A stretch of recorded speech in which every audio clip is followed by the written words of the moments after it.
Dans le cadre de l'étude des dinosaures d'Afrique, on vous a choisi un dinosaure précis, le Spinosaurus. On vous parlera donc de cette vidéo de l'étymologie du nom, l'âge, la localisation géographique, taille et masse, caractéristiques et sans oublier les sources. C'est une présentation réalisée par Dua Ismaili Khalil Oumeima et dirigée par M. El Boukhari.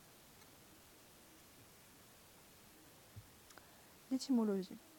Le Spinosaurus fut nommé par Ernest Stromer en 1915 et dérive de deux racines anciennes, la racine latine spina signifiant épine et la racine grecque saurus voulant dire reptile ou lézard.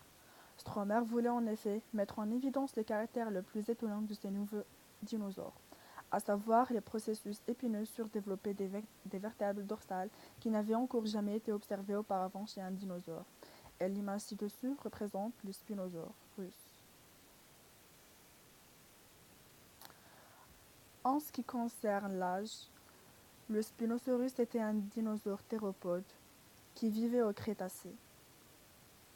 Il y a environ 108 ou 95 millions d'années.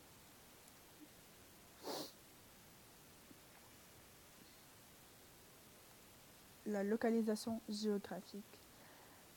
En ce qui concerne le spinosaure, on trouve deux espèces connues, le Spinosaurus aegyptiacus et le Spinosaurus maroccanus, qui, comme leur nom indique, ils ont été retrouvés respectivement en Égypte, en Baharia et au Maroc en 1912.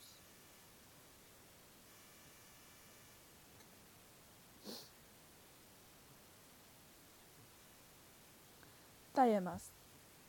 Les fossiles découverts de jeunes adultes de spinosaures en font le plus long théropode connu, mesurant de 16 à 18 mètres et pouvant atteindre 5 à 6 mètres de haut. Son poids atteignait 9 tonnes.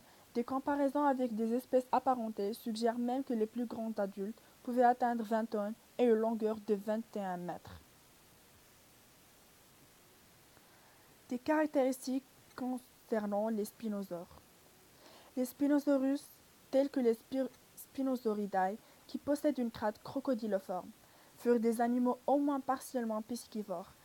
Ça veut dire qu'ils sont capables de se nourrir également d'autres proies, comme de jeunes dinosaures.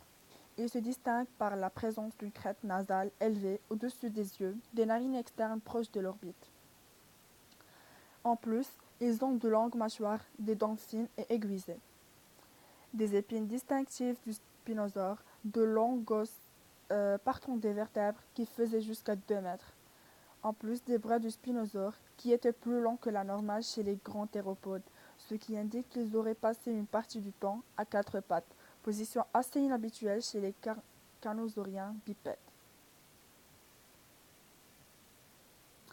Lors de notre recherche, on a consulté le site des Dino News, Jurassic World et Wikipédia. Merci pour votre attention.